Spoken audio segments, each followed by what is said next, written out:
400 ಪಾರ್ 400 ಬರೋ ಸಾಧ್ಯತೆ ಇಲ್ಲ ಅಂತ ಗೊತ್ತಾಗಿದೆ. ಒಂದು ನರೇಟಿವನ್ನು ಕ್ರಿಯೇಟ್ ಮಾಡಬೇಕು. ಇವರೇ ಶ್ರೇಷ್ಠರು, ಇವರೇ ಒಂದು ಪಕ್ಷ, ಇನ್ನು ವಿರೋಧ ಪಕ್ಷಗಳೇ ಇರಬಾರದು. ಈ ಥರದ ಒಂದು ಭಯ ಮಹಾಪ್ರಭುವಿನ ಬಟ್ಟೆಯ ಒಳಗೆ ಬೆವರ್ತಾ ಇರೋದು ನಮಗೆ ಕಾಣಿಸ್ತಾ ಇದೆ. ಈ ಟ್ರ್ಯಾಪ್ಗಳನ್ನು ನಾವು ಅರ್ಥ ಮಾಡ್ಕೋಬೇಕು.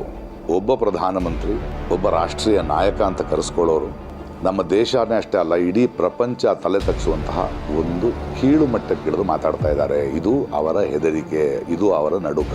ಅಂದ್ರೆ ಬದಲಾವಣೆಯ ಗಾಳಿ ದೇಶದಲ್ಲಿ ಬೀಸ್ತಾ ಇದೆ. ಸುತ್ತಿನ ಲೋಕಸಭಾ ಚುನಾವಣೆ 100ಕ್ಕೂ ಜಾಸ್ತಿ ಆಯ್ತಾ, ನಮ್ಗದ್ರ ಪರಿಣಾಮ ಕಾಣ್ತಾ ಇದೆ ಮಹಾಪ್ರಭುಗಳ ಮಾತುಗಳಲ್ಲಿ. ಇವತ್ತು ಯಾಕೆ ಮಾತಾಡಬೇಕು ಅಂದ್ರೆ, ಒಂದು ಚುನಾವಣೆ ಹೇಗೆ ನಡೀತಿದೆ ಅಂತ ನಾವು ಅರ್ಥ ಮಾಡ್ಕೊಳ್ಳೋದಕ್ಕೆ. ಮಹಾಪ್ರಭುಗಳು ಇತ್ತೀಚೆಗೆ ಒಂದು ಹೇಳಿಕೆ ಕೊಟ್ಟಿದ್ದಾರೆ. ಅಂದ್ರೆ ನಮ್ಮ ದೇಶದಲ್ಲಿ ಇದ್ದದ್ದಿದ್ದ ಹಾಗೆ ಹೇಳ್ಬೇಕು, ಇಲ್ಲದೆ ಇದ್ರೆ ಅದನ್ನು ತಿರುಚಿ ಹೇಳಬೇಕು. ಮನಮೋಹನ್ ಸಿಂಗ್ ಅವರ ಒಂದು ಹೇಳಿಕೆ ಹಲವು ವರ್ಷಗಳ ಹಿಂದೆ, ಎಲ್ಲ ಹಿಂದುಳಿದ ವರ್ಗದವರಿಗೆ, ಮಕ್ಕಳಿಗೆ, ಹೆಣ್ಣುಮಕ್ಕಳಿಗೆ ಸಮಾನ ಅವಕಾಶ ಸಿಗಬೇಕು ಅಂತ. ಅದು ನೋಡಿ, ಒಂದು ಮಲ್ಲಿಗೆ ಹೂವಿನ ವಾಸನೆ ಮಾತ್ರ ಬೆಳಕು ಸದ್ಯ, ಒಳಗಿರೋದು ಅದೇ. ಸೊ ಪ್ರಧಾನಮಂತ್ರಿಗಳ ಮಹಾಪ್ರಭುಗಳ ಮಾತನಲ್ಲಿ ಅವ್ರ ಒಳಗಿರೋ ಹುಳುಕೇನು ಅಂತ ಕಾಣ್ತಾ ಇದೆ. ಅಂದರೆ ಯಾವಾಗ ಇತ್ತೀಚಿನ ಒಳಗಿನ ಸಮೀಕ್ಷೆ, ಈ ಮೊದಲ ಸುತ್ತಿನ ಚುನಾವಣೆ ಏನಾಗಿದೆ 100ಕ್ಕೂ ಮೇಲೆ, ಅಲ್ಲಿ ಬೇಳೆಕಾಳು ಬೇಯ್ತಿಲ್ಲ ಅಂತ ಗೊತ್ತಾದ ತಕ್ಷಣ ಒಬ್ಬ ಪ್ರಧಾನಮಂತ್ರಿ ಎಷ್ಟು ಕೀಳು ಮಟ್ಟಕ್ಕೆ ಇಳಿಬೋದು ಅನ್ನೋದನ್ನು ಹೇಳ್ತಾ ಇದ್ದಾರೆ. ಮುಸ್ಲಿಮರು ಎಲ್ಲ ಅವ್ರಿಗೆ ಹಂಚ್ತಾರೆ, ಕಾಂಗ್ರೆಸ್ನವರು ಅಥವಾ ಈ NDA ಪಕ್ಷದವರು ಅಂತ. ಈ NDA ಪಕ್ಷದವರು ನಾವು ನಿಮ್ಮನ್ನು ಕಾಪಾಡೋಕ್ಕೆ ಬಂದಿದ್ದೀವಿ. ಇವರು ಈ ಕಾಗಕ್ಕ ಗೂಬಕ್ಕೆ ಒಂದು ಕತೆ ಗೊತ್ತು ನಮಗೆ. ಈ ಚಿಕ್ಕ ಮಕ್ಕಳು ಊಟ ಮಾಡದಿದ್ರೆ ಅವ್ರಿಗೆ ಹೇಳೋದು, ನೋಡಪ್ಪ ಇದು ಬಂದ್ಬಿಡುತ್ತೆ, ದೆವ್ವ ಬಂದ್ಬಿಡುತ್ತೆ ಅಂತ ಹೇಳೋದು. ಹಂಗೆ ಒಳಗೆ ನಡುಗುತ್ತಾ ಮನುಷ್ಯನ ಮಾತುಗಳಲ್ಲಿ ನೋಡಿ, ಅವ್ರು ಬಂದು ಚಿನ್ನ ಎಷ್ಟಂದ್ರೆ ಯಾರಿಂದ ಕೇಳ್ತಾರಂತೆ, ನಿಮ್ಮ ಮಂಗಳಸೂತ್ರವನ್ನು ತಾಳಿಯನ್ನು ಕಿತ್ಕೊಂಡು ಕೊಡ್ತಾರಂತೆ, ನಿಮ್ಮ ಆಸ್ತಿಗಳು ಎಷ್ಟಿದೆ ಅಂತ ಜಪ್ತಿ ಮಾಡ್ತಾರಂತೆ, ನಿಮ್ಗೆ 1 ಜನ ಜಾಸ್ತಿ ಇರೋದು ತೊಗೊಂಡು ಮುಸ್ಲಿಮರಿಗೆ ಕೊಡ್ತಾರಂತೆ, ಅದರಿಂದ ನೀವು ನನಗೆ ಓಟ್ ಹಾಕಬೇಕು ಅಂತ. ಇದು ನಮ್ಮ ಇಂದಿನ ರಾಜಕಾರಣದ ನರೇಟಿವ್. ಎಲೆಕ್ಷನ್ ಕಮಿಷನ್ಗೆ ಕುರುಡ, ಕಿವುಡ ಅಥವಾ ಬಾಯಿ ಬರಲ್ವಾ, ಇದು ಒಂದು ಉಲ್ಲಂಘನೆ ಅಂತಲೂ ಕೂಡ ಅವರು ಕನ್ಸಿಡರ್ ಮಾಡೋದಿಲ್ಲ. ಇದನ್ನು ನಾವು ತುಂಬ ಎಚ್ಚರದಿಂದ ನೋಡ್ತಾ ಹೋಗಬೇಕಾಗತ್ತೆ. 400 ಪಾರ್ 400 ಜಾಸ್ತಿ ತೊಗೊಳ್ತೀವಿ ಅಂತ ಪ್ರಧಾನಮಂತ್ರಿಗಳು ಮಹಾಪ್ರಭುಗಳು ಹೇಳ್ತಿದ್ದಾಗಲೇ ನಮ್ಗೆ ಅರ್ಥ ಆಯಿತು, ಈ ಇನ್ಫೀರಿಯಾರಿಟಿ ಕಾಂಪ್ಲೆಕ್ಸ್ ಇದ್ದವರು ಸುಪೀರಿಯಾರಿಟಿ ಕಾಂಪ್ಲೆಕ್ಸ್ ಥರ ಓಡಾಡ್ತಿರ್ತಾರೆ. ಅಂದರೆ 400 ಬರೋ ಸಾಧ್ಯತೆ ಇಲ್ಲ ಅಂತ ಗೊತ್ತಾಗಿದೆ. ಒಂದು ನರೇಟಿವನ್ನು ಕ್ರಿಯೇಟ್ ಮಾಡಬೇಕು. ಇವರೇ ಶ್ರೇಷ್ಠರು, ಇವರೇ ಒಂದು ಪಕ್ಷ, ಇನ್ನು ವಿರೋಧ ಪಕ್ಷಗಳೇ ಇರಬಾರದು. ಈ ಥರದ ಒಂದು ಭಯ ಮಹಾಪ್ರಭುವಿನ ಬಟ್ಟೆಯ ಒಳಗೆ ಬೆವರ್ತಾ ಇರೋದು ನಮಗೆ ಕಾಣಿಸ್ತಾ ಇದೆ. ಈ ಟ್ರ್ಯಾಪ್ಗಳನ್ನು ನಾವು ಅರ್ಥ ಮಾಡ್ಕೋಬೇಕು. ಒಬ್ಬ ಪ್ರಧಾನಮಂತ್ರಿ, ಒಬ್ಬ ರಾಷ್ಟ್ರೀಯ ನಾಯಕ ಅಂತ ಕರೆಸ್ಕೊಳ್ಳೋರು ನಮ್ಮ ದೇಶನೇ ಅಷ್ಟೇ ಅಲ್ಲ, ಇಡೀ ಪ್ರಪಂಚ ತಲೆ ತಗ್ಗಿಸುವಂತಹ ಒಂದು ಕೀಳು ಮಟ್ಟಕ್ಕಿಳಿದು ಮಾತಾಡ್ತಾ ಇದ್ದಾರೆ. ಇದು ಅವರ ಹೆದರಿಕೆ, ಇದು ಅವರ ನಡುಕ. ಅಂದರೆ ಬದಲಾವಣೆಯ ಗಾಳಿ ದೇಶದಲ್ಲಿ ಬೀಸ್ತಾ ಇದೆ ಅಂತ ಅರ್ಥ. ಇದನ್ನು ನಾವು ಖಂಡಿಸೋದನ್ನು ಕಲ್ತ್ಕೋಬೇಕು.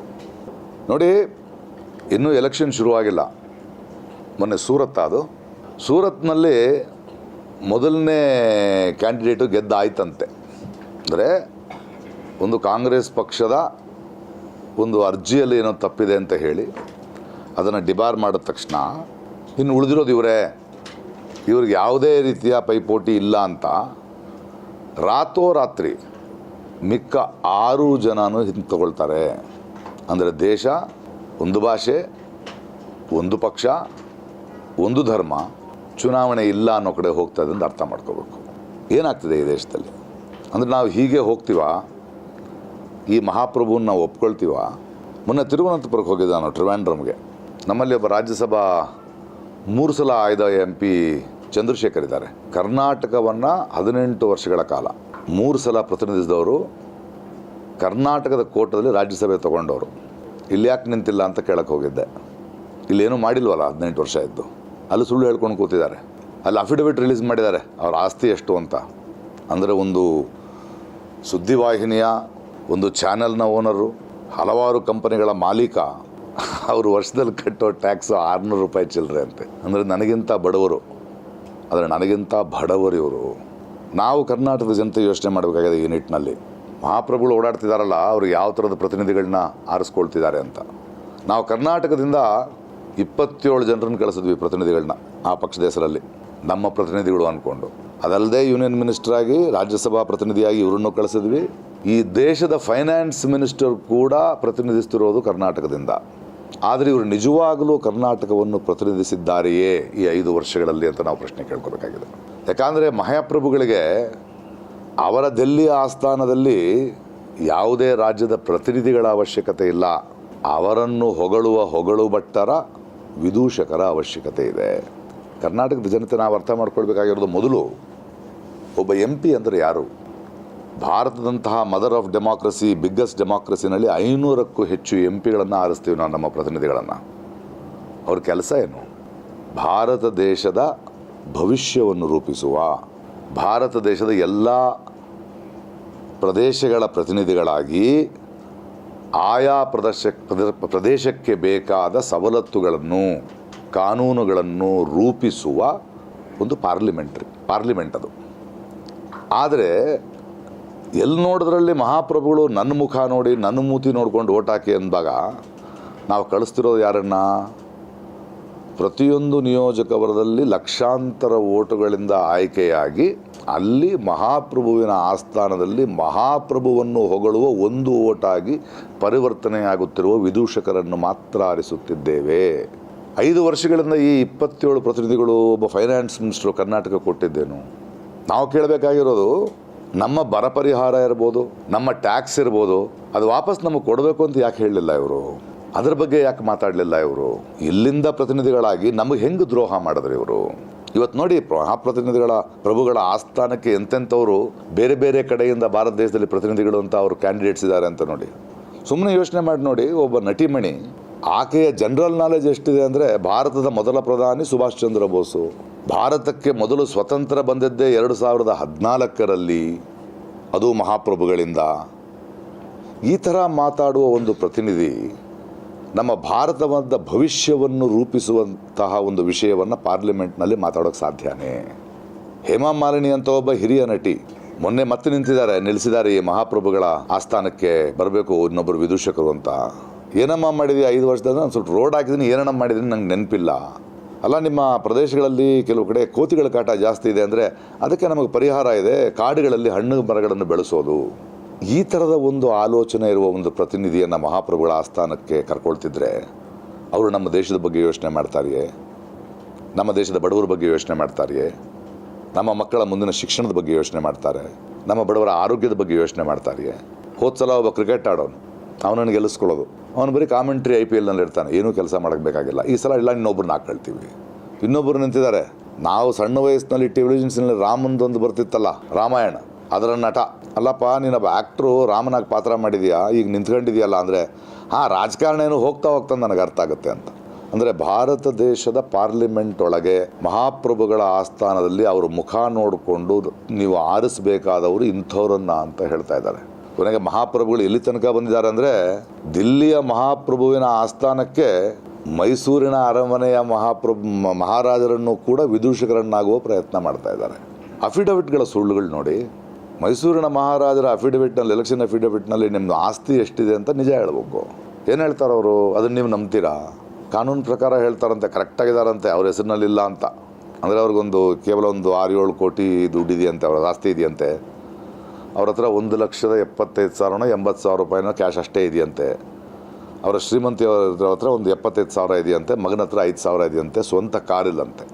ಅರಮನೆ ಔಟ್ ಹೌಸ್ನಲ್ಲಿದ್ದಾರೆ ಅವರು, ಇಲ್ಲ ಅರಮನೆಯಿಂದ ಆಟೋದಲ್ಲಿ ಓಡಾಡ್ತಾ ಇದ್ದಾರಾ? ಹೇಗೆ ಹಗಲೇ ಸುಳ್ಳು ಹೇಳ್ತಾ ಇದ್ದಾರೆ ನೋಡಿ. ಬೆಂಗಳೂರು ನಕ್ಷತ್ರ ತಗೊಳ್ಳಿ, PC ಮೋಹನ್ ಅವರು ಇರ್ಬೋದು, ತೇಜಸ್ವಿ ಸೂರ್ಯ ಇರ್ಬೋದು, ಸದಾನಂದ ಗೌಡರು ಇರ್ಬೋದು. ಏನು ಮಾಡಿದ್ರು ಈ 5 ವರ್ಷಗಳಲ್ಲಿ? ನೀವು ಆರಿಸಿದಿರಿ, ಜನರ ಒಂದು ಅಭಿಪ್ರಾಯ, ಜನರು ಆರಿಸಿ ಕಳಿಸಿದ್ರಿ, ಓಕೆ. ಈ 5 ವರ್ಷಗಳಲ್ಲಿ ಏನನ್ನ ಮಾಡಿದ್ರು? ಇಲ್ಲಿ ಪ್ರಜೆಗಳು ಮತ್ತು ಮತದಾರರು ಒಂದನ್ನು ಅರ್ಥ ಮಾಡ್ಕೋಬೇಕು, ನಾವು ಯಾರು ಯಾವ ಪಕ್ಷದವರಲ್ಲ. ಒಂದು ಪಕ್ಷ ಆಳೋ ಪಕ್ಷ ಆಗ್ಬೋದು, ಇನ್ನೊಂದು ವಿರೋಧ ಪಕ್ಷ ಆಗ್ಬೋದು. ಹಾಗಂದ ಮಾತ್ರಕ್ಕೆ ಪ್ರಜೆಗಳೆಲ್ಲರೂ ಆ ಪಕ್ಷದವರಲ್ಲ. ಹಲವಾರು ಪಕ್ಷಗಳಿರುತ್ತೆ, ಅದಕ್ಕೆ ಕಾರ್ಯಕರ್ತರು ಇರ್ತಾರೆ. ಬಟ್ ನಮ್ಮ ಕೆಲಸ ಆಯ್ತೇನು? ನಮಗೆ ಒಂದು ಸಮಾನ ಶಿಕ್ಷಣ ಬಂತೆ, ಉದ್ಯೋಗ ಅವಕಾಶ ಬಂತೆ, ಏನು ಬಂತು ನಮಗೆ? ಗ್ಯಾರಂಟಿಗಳನ್ನ ಕೊಡ್ತಾ ಇದ್ದಾರೆ ಮಹಾಪ್ರಭುಗಳು. ಅದಕ್ಕೆ ವಾರಂಟಿ ಇದೆಯಾ? ಕೇಳಬೇಕಾ ಬೇಡವಾ? 2015ರಲ್ಲಿ 100 ಸ್ಮಾರ್ಟ್ ಸಿಟಿ ಅಂದರು. ಒಂದು 10 ತೋರ್ಸಕ್ಕೆ ಹೇಳಿ, 100 ಬೇಡ, ಒಂದು 10 ಸ್ಮಾರ್ಟ್ ಸಿಟಿನ ತೋರ್ಸಕ್ಕೆ ಹೇಳಿದರೆ ಸುಳ್ಳು ತಾನೆ? ನನ್ನ ಪ್ರತಿನಿಧಿಗಳು, ನನ್ನ MP ಗಳು ಪ್ರತಿಯೊಬ್ಬರು ಒಂದೊಂದು ಹಳ್ಳಿಯನ್ನು ದತ್ತು ತೆಗೆದುಕೊಂಡು ಅದನ್ನು ಮಾಡೆಲ್ ವಿಲೇಜ್ ಮಾಡ್ತೀನಿ ಅಂತ ಮಾತು ಕೊಟ್ಟರು. ಒಂದು ಹಳ್ಳಿ ತೋರಿಸಿ ಸ್ವಾಮಿ, ಒಂದೇ ಒಂದು ಹಳ್ಳಿ 10 ವರ್ಷದಲ್ಲಿ ನೀವು ಮಾತು ಕೊಟ್ಟಿದ್ದು ಮಾಡೋಕ್ಕೆ ಮಾಡಿದಾರ? 2 ಕೋಟಿ ಉದ್ಯೋಗ, ಮೊನ್ನೆ 10,000 ಉದ್ಯೋಗಕ್ಕೆ 50 ಲಕ್ಷ ಜನ ಯುವಕರು ಕ್ಯೂನಲ್ಲಿ ನಿಂತಿದ್ದಾರೆ. ಅವ್ರ ಮೇಲೆ ಲಾಠಿ ಚಾರ್ಜ್ ಮಾಡಲಾಗಿದೆ. ರೈತರ ಸರ್ಕಾರ ಅಂತಾರೆ. MSP ಈ ಜನ್ಮದಲ್ಲಿ ಕೊಡ್ತಾರಾ? ಹಕ್ಕು ಕೇಳಿದ್ರೆ ರೋಡ್ಗಳು ನಗಿತೀರಿ, ಟೇರ್ ಗ್ಯಾಸ್ ಶೆಲ್ಗಳು ಹಾಕ್ತೀರಿ. ಇದನ್ನು ನೀವು ಯೋಚನೆ ಮಾಡಬೇಕು, ಮರಿಬಾರ್ದು. ಭಾರತದ ರಾಜಕಾರಣದ ಇತಿಹಾಸದಲ್ಲಿ ಮೊಟ್ಟ ಮೊದಲ ಬಾರಿಗೆ ಒಂದು ರಾಜ್ಯ ಸರ್ಕಾರ ಕೇಂದ್ರ ಸರ್ಕಾರದ ವಿರುದ್ಧ ನಮ್ಮ ಬರಪರಿಹಾರದ ಹಣ ಕೊಡ್ತಾ ಇಲ್ಲ ಅಂತ ಸುಪ್ರೀಂ ಕೋರ್ಟ್ಗೆ ಹೋಗೋ ಪರಿಸ್ಥಿತಿ ಬಂತು. ಅಲ್ಲೂ ಕೂಡ ಮಹಾಪ್ರಭುವಿನ ಲಾಯರ್ ಬಂದು ಸುಳ್ಳು ಹೇಳ್ತಾರೆ. ಎಲೆಕ್ಷನ್ ಟೈಮು ಇವರು ಕೇಂದ್ರದ ಹತ್ರ ಬರದೆ ಕೋರ್ಟಿಗೆ ಬಂದಿದ್ದಾರೆ, ಅದನ್ನು ಒಪ್ಪಬೇಡಿ ಅಂತ. ಮಹಾಸ್ವಾಮಿಗಳೇ, as per the rules October 30ಕ್ಕೆ ಬರ ಪರಿಹಾರ ಘೋಷಿಸಬೇಕು. ಅದು ಸೆಪ್ಟೆಂಬರ್ 30ಕ್ಕೆ ಕರ್ನಾಟಕ ಸರ್ಕಾರ ಘೋಷಿಸ್ತು. ನವಂಬರ್ ಡಿಸೆಂಬರ್ನಲ್ಲಿ ಮಹಾಪ್ರಭುಗಳನ್ನು, ಅವರ ಚಾಣಕ್ಯರನ್ನು ಹಾರ ತುರಾಯಿಗಳೊಂದಿಗೆ ಭೇಟಿಯಾಗಿ ಶಾಲು ಹಾಕಿ ನಮ್ಮ ಸಮಸ್ಯೆನ ಹೇಳ್ಕೊಟ್ಟಾಯಿತು. ಮಾರ್ಚ್ವರೆಗೂ ನೀವು ಕೊಡಲ್ಲ ಅಂದರೆ ಸುಪ್ರೀಂ ಕೋರ್ಟ್ಗೆ ಹೋಗದೆ ಎಲ್ಲಿ ಹೋಗಬೇಕು? ಈ ಇಡೀ ಪೀರಿಯಡ್ನಲ್ಲಿ ಆ ಬರ ಪರಿಹಾರ ನಮಗೆ ಬಂದಿದ್ದರೆ ನಮ್ಮ ರೈತರಿಗೆ 10ರಿಂದ 12 ಸಾವಿರ ರೂಪಾಯಿ ಸಿಕ್ಕಿರೋದು ಈ ಕಷ್ಟ ಕಾಲದಲ್ಲಿ. ಅದರ ಬಗ್ಗೆ ಯಾಕೆ ಈ ವಿದೂಷಕರು ಚಕಾರ ಎತ್ತಲಿಲ್ಲ? ಆರಿಸಿದ್ದು ನಿಮ್ಮ ಹಕ್ಕು, ಈಗ ಇಳಿಸೋದು ನಿಮ್ಮ ಕರ್ತವ್ಯ ಅಲ್ವೇ? ಯಾವ ಧೈರ್ಯದಲ್ಲಿ ಓಡಾಡ್ತಾ ಇದ್ದಾರೆ? ಯಾವ ಧೈರ್ಯದಲ್ಲಿ ಓಡಾಡ್ತಾ ಇದ್ದಾರೆ ಇವರು? ಏನೂ ಮಾಡದೆ, ಯಾವುದನ್ನೂ ಮಾಡದೆ ಈ 5 ವರ್ಷಗಳಲ್ಲಿ ಈ ಕೆಲವು ವಿದೂಷಕರು, ನಮ್ಮ ಪ್ರತಿನಿಧಿಗಳು ನೋಡಿದ್ರೆ ಇವರು ಬೇರೆ ಬೇರೆ ರಾಜ್ಯಗಳ ಎಲೆಕ್ಷನ್ಗಳಿಗೆ ಹೋಗಿದ್ದು ಮಾತ್ರನೇ ಹೊರತು, ಯಾವುದೋ ಊರಿಗೂ ಎಲೆಕ್ಷನ್ ಹೋಗಿ ಅಲ್ಲಿ ಕ್ಯಾಂಪೇನ್ ಮಾಡೋದು, ಇನ್ನೆಲ್ಲೋ ಚೀಫ್ ಆಗೋದೇ ಹೊರತು ನಮ್ಮ ರಾಜ್ಯವನ್ನು, ಅವರ ಕ್ಷೇತ್ರವನ್ನು 1 ನಿಮಿಷ ಕೂಡ ನೋಡಿಲ್ಲ. ಈಗ ಆ ಮುಖ ಎತ್ಕೊಂಡು ಓಟಿಗೆ ಬರ್ತಿದ್ದಾರೆ. ಇಲ್ಲಿ ಹೋದ ಸಲ ನಾನು ನಿಂತಿದ್ದೆ ಬೆಂಗಳೂರು ಸೆಂಟ್ರಲ್ನಲ್ಲಿ. ಪ್ರಜೆಗಳು ಬೇಡ ಅಂದರು, ಓಕೆ, ಅದರ ಬಗ್ಗೆ ಅಲ್ಲ. ಸೋಲು ಗೆಲುವು ಅನ್ನೋದು ಒಬ್ಬ ವ್ಯಕ್ತಿಯ ಸೋಲು ಗೆಲುವಲ್ಲ. ಸರಿಯಾದವ್ರನ್ನ ಆರಿಸಿದ್ರೆ ಜನ ಗೆಲ್ತಾರೆ, ಸರಿಯಾದವ್ರನ್ನ ಆರಿಸ್ದಿದ್ರೆ ಜನ ಸೋಲ್ತಾರೆ. PC ಮೋಹನ್ ಅಂತವ್ರನ್ನ ಆರಿಸಿ, ಸತತವಾಗಿ ಆರಿಸಿ, ಅದಾದಮೇಲೆ ನೋಡಿದ್ರ ಈ ಎಲೆಕ್ಷನ್ಗೆ ಮುಂಚೆ ನೀವು ಈಗ ಪ್ರತಿಯೊಂದು ನಿಯೋಜಕವರ್ಗಕ್ಕೂ PC ಮೋಹನ್ ಅವರು ಹೋದರೆ ಬಂದ್ರೇನ್ರಿ ಅಂತ ಕೇಳಿದ್ರೆ ನಾನು ಬಂದಿದ್ದೆ, ನೀವು ಕಾಣಿಸ್ಲಿಲ್ಲ ಅಂತಾರಂತೆ. ಏನು ಹೇಳೋಣ ಇವ್ರುಗಳಿಗೆ? ನಾನಿವತ್ತು ಇಲ್ಲೊಬ್ಬ ಚುನಾವಣಾ ಅಭ್ಯರ್ಥಿಯಾಗಿ ಮಾತನಾಡುತ್ತಿಲ್ಲ, ಒಬ್ಬ ಪ್ರಜೆಯಾಗಿ ಮಾತನಾಡುತ್ತಿದ್ದೇನೆ.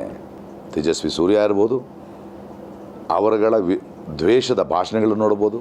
ಒಂದು ಯಾವುದೋ ಕೋವಿಡ್ ಟೈಮ್ನಲ್ಲಿ ಲಿಸ್ಟ್ ಇಟ್ಕೊಂಡು ಮುಸ್ಲಿಮರು ಅಂತ ಇಟ್ಕೊಂಡು ಹೋದವ್ರ ಮನುಷ್ಯ ಅವನು. ಇತ್ತೀಚೆಗೊಂದು ಬ್ಯಾಂಕ್ ಸ್ಕ್ಯಾಮ್ನಲ್ಲಿ ಸಿಕ್ಕಾಕೊಂಡಿದ್ದಾರೆ. ಬಾಂಡ್ಗಳ ಬಗ್ಗೆ ಮಾತಾಡ್ತಾ ಇಲ್ಲ, ಭ್ರಷ್ಟಾಚಾರದ ಬಗ್ಗೆ ಮಾತಾಡ್ತಾ ಇಲ್ಲ, ನಿಮ್ಮ ಬಗ್ಗೆ ಮಾತಾಡ್ತಾ ಇಲ್ಲ. ಸೋಲೋದು ಗೆಲ್ಲೋದು ಅವರಲ್ಲ, ನೀವು ನಾವು. ದಯವಿಟ್ಟು ಯೋಚನೆ ಮಾಡಿ ಓಟ್ ಮಾಡಬೇಕಂದ್ರೆ ಈ ಸಲ ಲಾಸ್ಟ್ ಟೈಮ್ ನಾನು ಬೆಂಗಳೂರು ಸೆಂಟ್ರಲ್ ನಿಂತ್ಕೊಂಡಿದ್ದ ಹೇಳ್ತಾ ಇದ್ದೇನೆ, 52% ವೋಟಿಂಗ್. ಓಟು ಮಾಡಿದವರಿಗಿಂತ ಓಟು ಮಾಡದೇ ಇರೋರು ಬಹಳ ದೊಡ್ಡ ಕ್ರಿಮಿನಲ್ಸ್ ಅಂತೀನಿ ನಾನು. ತಪ್ಪು ಮಾಡಿರೋದು ನೀವು ಓಟ್ ಮಾಡದಿದ್ರೆ ನಿಮಗೆ ನಾಳೆ ಪ್ರಶ್ನಿಸೋ ಹಕ್ಕೆಲ್ಲಿ ಸಿಗುತ್ತೆ ಸ್ವಾಮಿ? ಏನನ್ನು ಪ್ರಶ್ನೆ ಮಾಡ್ತೀರಿ? ಯಾರನ್ನು ಪ್ರಶ್ನೆ ಮಾಡ್ತೀರಿ? ಆಯ್ಕೆಯ ಪ್ರಕ್ರಿಯೆಯಲ್ಲೇ ನೀವು ಇಲ್ದಿದ್ರೆ ನಿಮ್ಮನ್ನು ಪ್ರತಿನಿಧಿಸೋರು ಕೆಲಸ ಮಾಡ್ತಿದ್ದಾರಾ ಇಲ್ವ ಅಂತ ಕೇಳೋ ಹಕ್ಕು ನಿಮಗೆ ಎಲ್ಲಿಂದ ಬರುತ್ತೆ? ಬಲ ಅನ್ನೋದು ಪ್ರಜಾಪ್ರಭುತ್ವದಲ್ಲಿ, ಡೆಮಾಕ್ರಸಿನಲ್ಲಿ ಮೇಲಿಂದ ಕೆಳಗಡೆ ಅಲ್ಲ, ಕೆಳಗಡೆಯಿಂದ ಮೇಲೆ. ನೀವು, ನಾವು, ಪ್ರಜೆಗಳು, ಬಲ ಇರೋದು ನಮ್ಮಲ್ಲಿ. ಆರಿಸುವ ಬಲ, ಕೆಳಗಿಳಿಸುವ ಬಲ. ಆದ್ದರಿಂದ ಈ ಸಲ ಹಿಂದಿಗಿಂತ ಹೆಚ್ಚಿನ ಪರ್ಸೆಂಟೇಜ್ ಓಟ್, ಹತ್ತತ್ರ 33 ಲಕ್ಷ ಜನ ಬೆಂಗಳೂರಿನ 4 ಕ್ಷೇತ್ರಗಳಲ್ಲಿ ಓಟ್ ಮಾಡಿಲ್ಲ ಅನ್ನೋ ಒಂದು ನಗ್ನ ಸತ್ಯ ಹೊರಗಡೆ ಬಂದಿದೆ. ನಾಚಿಕೆ ಆಗ್ಬೇಕು ನಮಗೆ ನಾಚಿಕೆ ಆಗಬೇಕು. ನೀವು ಓಟ್ ಮಾಡದಿರೋ ಕಾರಣಕ್ಕೆ ಟ್ಯಾಕ್ಸ್ ಕಟ್ಟದೇ ಇರಲ್ವಲ್ಲ? ನೀವು ಕಟ್ಟಬೇಕಲ್ವಾ? ನಿಮ್ಮ ದುಡ್ಡಲ್ವಾ ಇದು? ನಿಮ್ಮ ದೇಶ ಅಲ್ವಾ? ಅರೆ, ಮನೇಲಿರೋ ಹೆಣ್ಮಗಳಿಗೆ ಮದುವೆ ಮಾಡಬೇಕು ಅಂದರೆ ಕಟ್ಕೊಳ್ಳೋನು ಒಳ್ಳೆಯವನ ಕೆಟ್ಟವನ, ಕುಡಿತನ ಇಲ್ವಾ, ದುಡಿತನ ಇಲ್ವಾ ಅಂತ ನೋಡ್ತೀವಿ. ನಿಮ್ಮ ದೇಶನ ಆಳೋರ್ರಿ, ನಮ್ಮ ಮಕ್ಕಳ, ನಮ್ಮ ಭವಿಷ್ಯವನ್ನು ರೂಪಿಸೋರು, ಅದ್ರ ಬಗ್ಗೆ ಕಾನೂನುಗಳನ್ನು ತರೋರು. ಎಂಥವ್ರನ್ನ ಆರಿಸ್ಬೇಕು ಅಂತ ಆಗಲ್ವ ನಮಗೆ? ಇವನ್ IPL ಕ್ರಿಕೆಟ್ ಮ್ಯಾಚ್ ನೋಡ್ತಾ ಇದ್ದೀವ, ಆ ತಂಡ ಈ ತಂಡ ಅನ್ನೋಕ್ಕೆ. ಪ್ರಜಾಪ್ರಭುತ್ವದಲ್ಲಿ ರಾಜಕಾರಣ ಅನ್ನೋದು ಅಥವಾ ಎಲೆಕ್ಷನ್ ಅನ್ನೋದು ಆ ತಂಡ ಈ ತಂಡ ಅಲ್ಲ, ನಮ್ಮ ಬದುಕಿನ, ನಮ್ಮ ಭವಿಷ್ಯದ ಪ್ರಶ್ನೆ.